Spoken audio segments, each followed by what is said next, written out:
Good morning. It's Monday morning. We have just finished another episode of Brunansky's Vlog on YouTube. Now we're live on Facebook. We've got a lot to talk about this morning. So we are going to talk about Flaming Hot Cheetos is getting a movie. How's that going to happen? We're going to talk about it. We also are going to take a look at the Oscars are coming up this Sunday.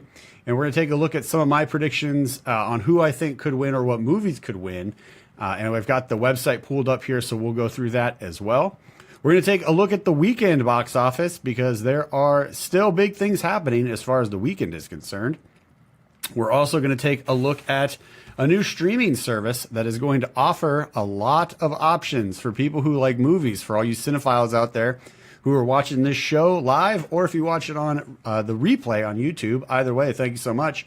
We'll go ahead and give everybody a second to get in here, and then we will get today's Monday morning Facebook live stream started. Thanks so much. Give us 1 second, and we'll be right back with you.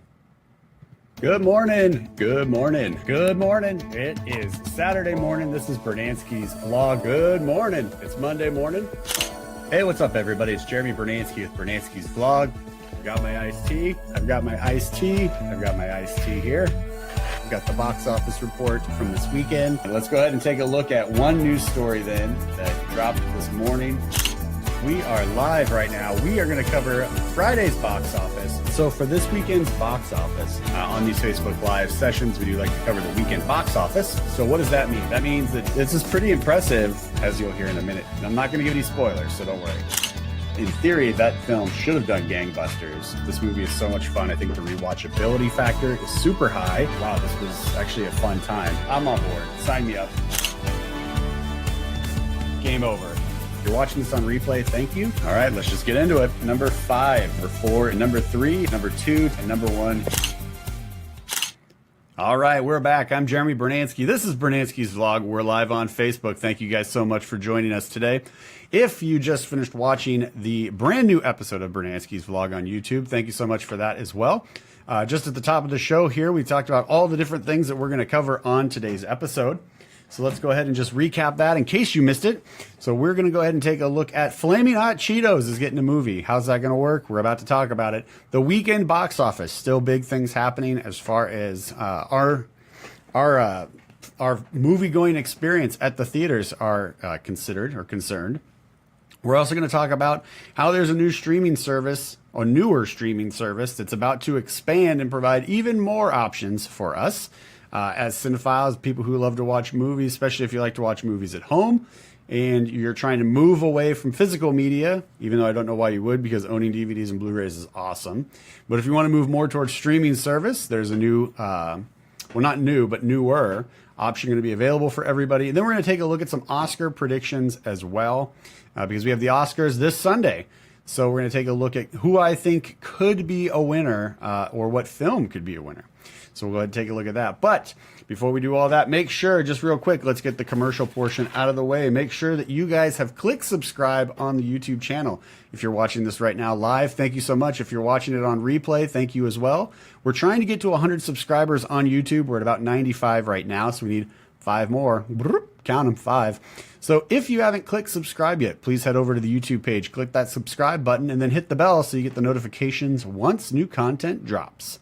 We do have a new show every Monday morning at 10 a.m. PST on YouTube, so we don't want you to miss out on that. So head over, click subscribe, and then if you're also the type of person who likes movie trailer reviews, so a movie trailer, right, it comes on TV or you're at the movies and you see it and you wonder, I wonder what Jeremy thought about that trailer.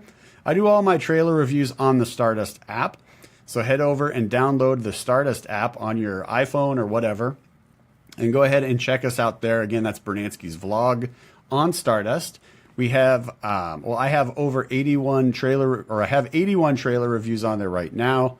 I'm sure this week I'm going to add a couple more. I just got to take a look and see what new trailers dropped that I haven't reviewed yet.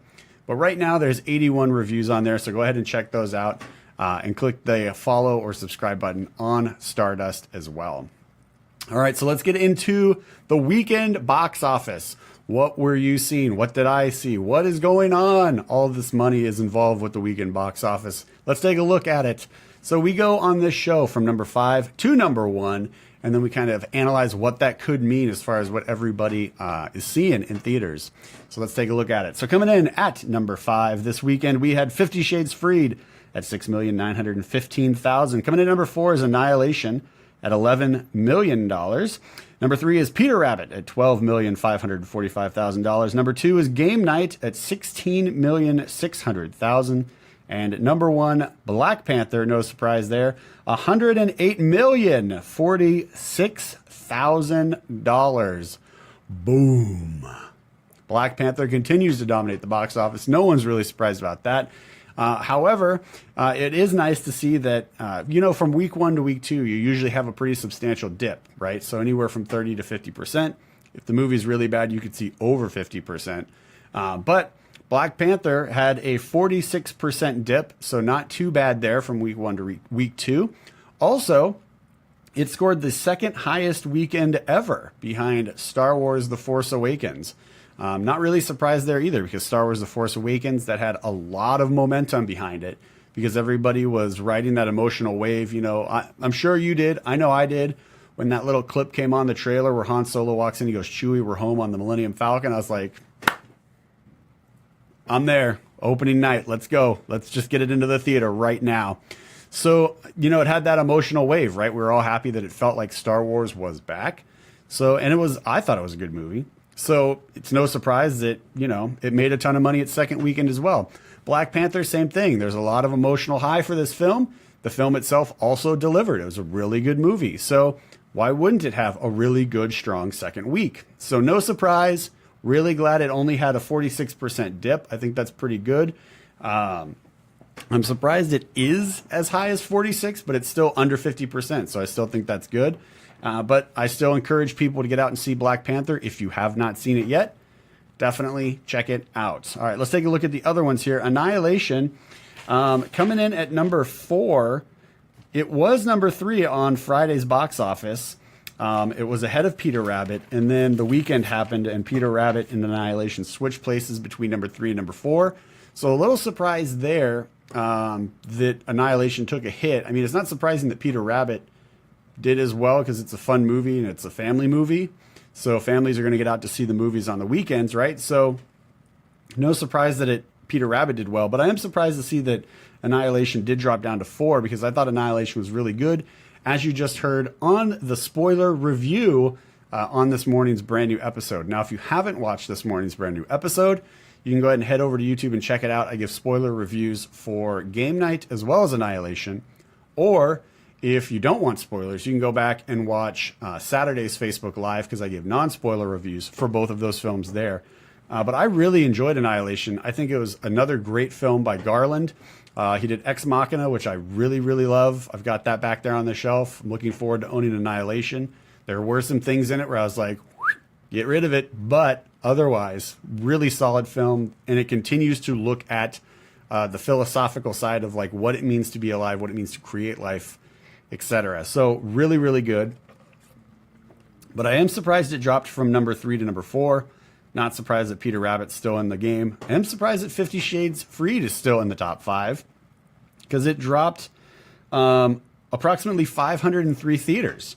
So 503 theaters it's been pulled from because, as it goes on, the longer it's out, the less theaters it's in.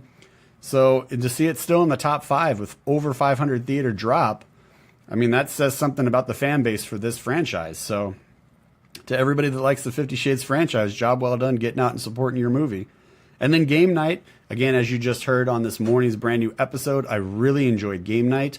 The spoiler review is up there, so check it out. It's Monday morning, so you had an opportunity to see it. So I'm just going to talk a real quick spoiler about Game Night. So if you haven't seen it, you don't want spoilers, I'm about to jump into a spoiler right now.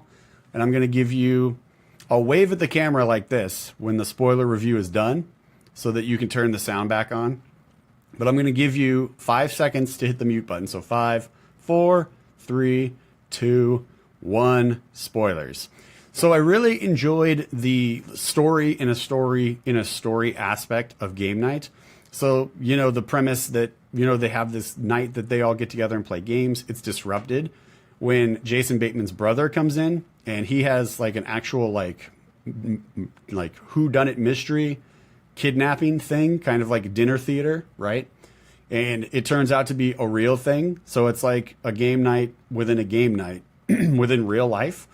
So it was really cool to see like those layers like unfold. And then by the end of the film, we find out that there was even more game night involved. So there's the normal game night that they normally do. Then that's disrupted by another game night that Jason Bateman's brother puts in. And then there's a game night within that game night that the creepy cop neighbor puts in. But then it's all like tied into a real life moment that has high stakes in it, right? Because that guy's trying to kill Jason Bateman's brother and get the info from him that he stole or didn't deliver on. So can't remember offhand now. But yeah, it's, I mean, just like that level within a level within a level within a level. Really, really enjoyed that aspect about it because I was like, I sat there in the theater, I was like, wow, they really put some thought into this. So I'm really happy to see that game night is in number 2, right? I'm surprised Annihilation isn't number 3, but super happy to see that game night's number 2. Black Panther, again, really enjoyed it, saw it twice. So go check that out. Got to wave at the camera real quick so everybody knows spoiler review is over. You can come back in now. All right, so you can turn the volume up if you turn it down. We're back. Spoilers are done. And that's the top 5. So again, coming in at number 5 is 50 Shades Freed, 4 Annihilation, 3 Peter Rabbit, 2 Game Night, number 1 Black Panther. And then let's take a quick look at the top 10. We have Early Man, Everyday, Greatest Showman, 15, 17 to Paris, and Jumanji. Again, just looking over this board, there's a little bit of something for everybody. So what can we get from these numbers? What does it tell us about who's going out to see films? It looks like literally everybody is going out to see films right now. And I'm not trying to be like, you know, goofy about it, like, but it literally feels like everybody that likes every different type of movie got out to the theaters to go see films. So let's take a look at it, right? Black Panther, Marvel movie, game night, comedy, adult, suspenseful too. Peter Rabbit, family, Annihilation, science fiction, 50 Shades Free, kinky romance, Jumanji, family adventure, 15, 17 to Paris, true story, Greatest Showman, musical entertainment, everyday, young adults, Early Man, stop motion animation, family. So there's literally something for everybody, right? So it looks like everybody got out to the theater this weekend to see a film. So that's pretty cool. There's no one specific, I mean, if you could say Early Man and Peter Rabbit kind of lead the way for family films this weekend, but overall, it looks like everybody's getting out to see whatever movie that tickles their fancy, which is perfectly fine. Get out there and support cinema. So, hey, all right, let's go ahead and take a look now at a Variety article about a Flaming Hot Cheetos movie. Now, myself, along with, I think, a lot of people, were a little bit surprised when they're like, hey, we're going to make a movie about Flaming Hot Cheetos, because we've already suffered through abysmal films like the Emoji Movie, right, where you're just like, what is going on? Why are we making this film about the emojis? So now when you tell us, like, yeah, we're going to make a Flaming Hot Cheetos movie, it's like, what's going on? What are we doing? Why do we keep making these decisions? And fortunately, I just posted, it's not as bad as it sounds. I just posted the article for Variety in the comment section below. If you're watching this right now on Facebook Live, you can check that out.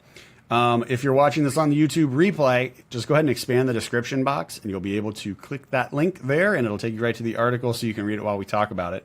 But according to the article, it's not necessarily about Flaming Hot Cheetos, right? It's not about Flaming Hot Cheetos. It's about the guy that created or came up with the idea for Flaming Hot Cheetos. So in the article, it talks about a gentleman by the name of Richard Montanez. And it says in the article, Richard Montanez rose from a humble beginning to a successful businessman when he created the food phenomenon Flaming Hot Cheetos. So he was working as a janitor at Frito-Lay, and he just came up with this idea based on, you know, his life and like the food stuff and everything that he ate growing up. He said, hey, I see an idea for a food product that you guys could make. So as a janitor, he went from being a janitor all the way up to an elite corporate executive. So it's going to be not a movie about Flaming Hot Cheetos. It's going to be a movie about his rise from being a janitor to an executive, which is the American story, right? That is the American success story. Humble beginnings to top dog. That is America. So let's see here. What else did I have on that? So it's similar to films like The Founder, right? The creation of McDonald's. It's similar to movies like Steve Jobs or Jobs, where it's looking at the man who created Apple. So we've seen films like this before, and why not, right? Why not create and focus on another story that really specializes and highlights the fact that, like, when it's your time, you've got to act on your time and then make that move, because, you know, Eminem said you only get one shot, right?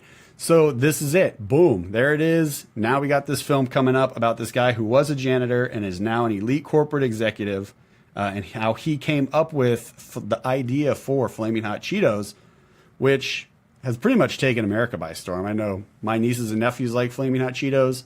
I know lots of people like Flaming Hot Cheetos. So, hey, there it is. All right, so go ahead and check that article out. Could be cool. Now we're going to move into the next story, which is going to be for a streaming service called Filmstruck. Just got to flip my notes over here.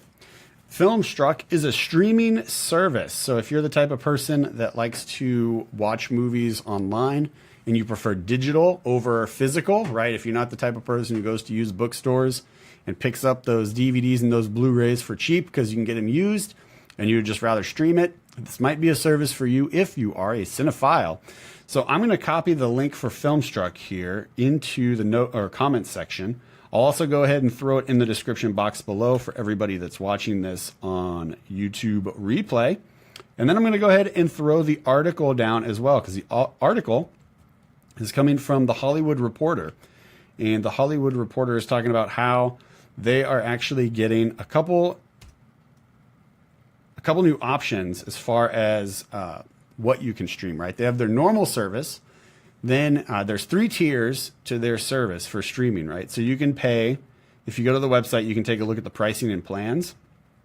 You just click on that link, and then it pulls up the 3 different plans. It says for $6.99 a month, you get a constantly refreshed library of hard-to-find, critically acclaimed films. So $7 a month, you get a bunch of films that you can stream. Or for $10.99 a month, so $11 a month, you get the Criterion collection plus everything in the $6.99 category. So you step up your payment a little more, you beef it up, and then you get even more films. Pretty solid so far. Or you can do $8.25 a month, but it's billed annually, so it comes out to about $100 a year. And you get Turner Classic Movies, Criterion, and everything else. So you get just a gigantic database of films for $100 a year, which, you know, I think that's great, right? I think that's great. So I paid $90 for my movie pass so I can see one movie a day all year, you know, no blackout dates or anything like that. $90 for that. So to be able to stay home and watch unlimited movies for Turner Classic Movies, Criterion, and whatever else their database has for $100 for the year, I think is an incredible deal. So if that's you, if you're into streaming, if you're into Turner Classic Movies, Criterion, if you have no idea what that means, let me go ahead and tell you. Criterion has films like 12 Angry Men, All That Jazz, Armageddon, Being John Malkovich, Dazed and Confused, Easy Rider, Midnight Cowboy, RoboCop, and more. So Criterion is pulling some of the best in cinema. And then Turner Classic Movies, you get stuff like Casablanca, Gone with the Wind, Thoroughly Modern Millie, Secret Garden, Treasure Island, An Affair to Remember, High Society, The Hustler, and more. So you're literally taking decades, right? Going all the way back to stuff that there's even stuff for like Charlie Chaplin. So you're going way back into like the silent black and whites, going all the way forward to modern stuff. So it's a really good service with a ton of options as far as film goes for the cinephiles out there like myself, and probably you if you're watching this, because why would you be watching a movie related show if you're just like meh about movies, right? That's weird. It's not the sound of my voice. I know the sound of my voice isn't so good to attract you if you don't like movies. So check it out. Again, I threw it down there. The link for both the page itself, right? I'm not affiliated with Filmstruck. I don't get anything.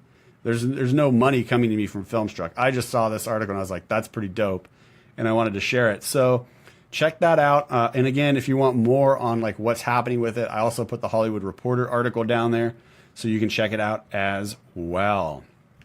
All right, now before we go, let me go ahead and copy and paste into the comment section one more link for you fine people, and that is going to be for the Academy Awards. So let's go ahead and take a look now at what is going on at the Academy Awards for this year. So just real quick, We'll go through a couple sections, a couple categories, if you will, and I'll just give you my thoughts on who I think could win or what film could win.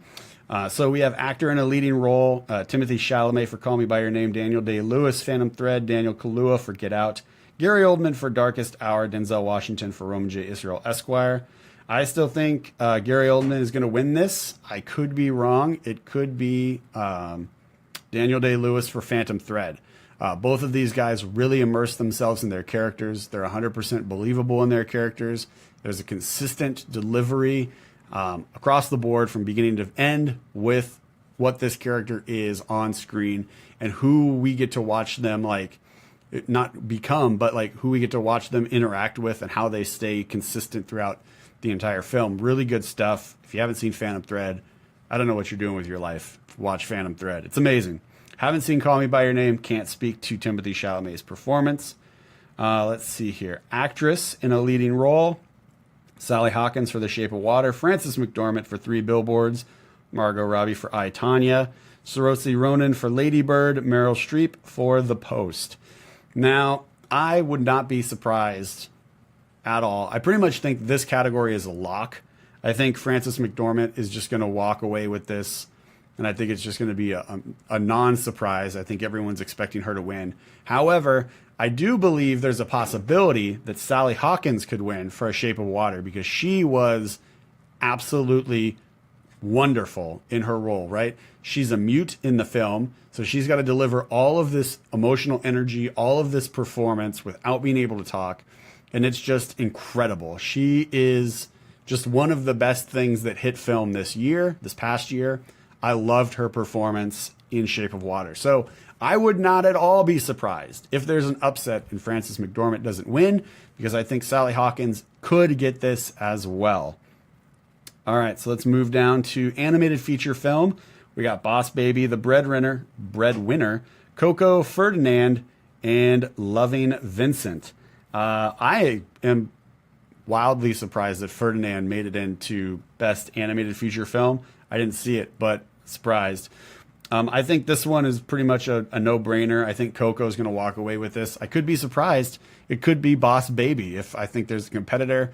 Boss Baby it made good money in the theater. It really did. And I know my nieces and nephews loved it. They saw it on a streaming service. I think it was Netflix. And they really enjoyed it. They're like, Uncle Jeremy, you got to check this film out. It's really funny. So it hit with the kids. It made a ton of money, which means the parents didn't mind going back and seeing it again with their kids. So I wouldn't be surprised if Boss Baby wins, but I do believe it's going to go to Coco. For cinematography, we have Blade Runner 2049, Darkest Hour, Dunkirk, Mudbound, Shape of Water. I think Blade Runner 2049, Dunkirk, or Shape of Water. I hope it goes to Shape of Water, but I wouldn't be surprised if Blade Runner 2049 or Dunkirk pick this up. And then let's see here. For directing, we have Dunkirk, Christopher Nolan, Get Out, Jordan Peele, Lady Bird, Greta Gerwig, Phantom Thread, Paul Thomas Anderson, Shape of Water, Guillermo del Toro. Now, this one I think is really tough because all of these are really good. Now, I didn't see Lady Bird, but everybody that is online that has seen Lady Bird had great things to say about it from what I saw and what I read. So I would not at all be surprised if any of these walked away with Best Picture. The one I would be most surprised out is Get Out. Not because it's not a good movie, it really is. I did a review for it, and if you're watching this on the YouTube replay, I'll go ahead and throw the review card right here. You can just click on that card. It'll take you right to it. But I did a DVD Blu-ray review on it because that's how long it took me to see it, and I really, really enjoyed it. And I completely understand why they want Jordan Peele to do the new Twilight Zone franchise, because I was like, wow, this is like a Twilight Zone episode, but it's really good movie version. So I think out of all of them, I'd be most surprised to Get Out because it is a psychological thriller.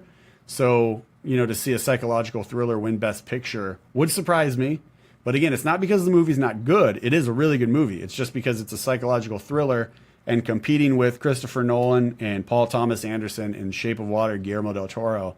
I would be very surprised if that one won out of all of the 5, but I see all 5 as strong contenders for this role. I'm hoping for Shape of Water personally. All right, let's just scroll down here real quick, and we'll take a look see if there's one more Let's see. Best Picture, there it is. Best Picture, Call Me By Your Name, Darkest Hour, Dunkirk, Get Out, Lady Bird, Phantom Thread, The Post, Shape of Water, and 3 Billboards. Now, again, another strong category that's going to be tough. Again, my hope is still Shape of Water. I really loved that film. I just can't, if you have not seen Shape of Water yet, pick that up, pick up Phantom Thread, start watching these movies, because these are both great, great movies. I haven't seen Call Me By Your Name. Let's see, I didn't see Lady Bird. I think out of all of these, if one of them won that surprised me, I would say The Post. The Post was a good movie, but out of these contenders, I would be most surprised by The Post because I think that was the weakest out of all of these films. But again, I'm hoping for Shape of Water. So go ahead and throw your thoughts down below in the comments section and let us know who you'd like to see win out of the categories we just discussed, right? Best Picture, Best Cinematography, Best Animated, Leading Actress, Leading Actor. So those are your categories. Leave your thoughts in the comment section below and let us know what you thought about those categories. Let us know what you thought about the topics we covered. Do you think that you're actually going to get a subscription to Filmstruck so you have all of these movies now that you can stream for a monthly or a yearly fee? Let us know. That's what the comment section's for. And that is going to do it for this Monday morning live stream of Facebook Live Brunansky's Vlog. I'm Jeremy Brunansky. Thank you guys so much for joining me here this morning on Brunansky's Vlog. Let me just refresh the board to make sure there's no comments or anything like that we need to get to before we sign off and let you get back to your Monday mornings. Just give me 1 second here. Ba-da-ba-ba-dum-bum. All right, we are good. All right, so thank you again so much for watching today's live stream, Facebook Live Brunansky's Vlog. Again, I'm Jeremy Brunansky. Also, if you're watching this on YouTube replay, thank you as well. Don't forget to click the subscribe button on YouTube because, again, we're trying to climb to 100 subscribers. We're at 95 right now, so we just need 5 more. 5, count them. So head over, if you have not yet clicked subscribe, go ahead and click that subscribe button and then hit the bell so you get the notifications when new content drops. All right, everybody, I'm Jeremy Brunansky. This is Brunansky's Vlog live on Facebook or YouTube replay. Thank you guys so much for watching this. I hope you had a great weekend, and I hope that your Monday started off well and you've got everything organized so you can have a successful week and you can just rock it right through to the weekend and hit Friday with a big old smile on your face. I'm out of here. It's been great talking movies with you guys. We will see you next Monday at 10 a.m. PST for a brand new episode of Brunansky's Vlog. All right, everybody, I'm gone. Have a great week. Take care. Bye-bye. Hi, everybody. I'm Jeremy Brunansky, and you've just finished watching a Facebook Live replay. Now, if you enjoyed that, you may also want to check out the weekly show playlist, as well as the movie news playlist, which covers just the news segments from every Monday's episode. Don't forget to give us a thumbs up and click that subscribe. We'll see you guys next Monday right here on YouTube for a brand new episode of Brunansky's Vlog at 10 a.m. PST. Have a great week. Take care.